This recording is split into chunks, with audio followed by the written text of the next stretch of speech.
गुनासो गरी मिलायो कुन्नी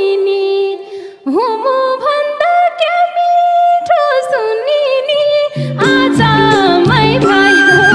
ए मलाई साथ हुमुले दिएमा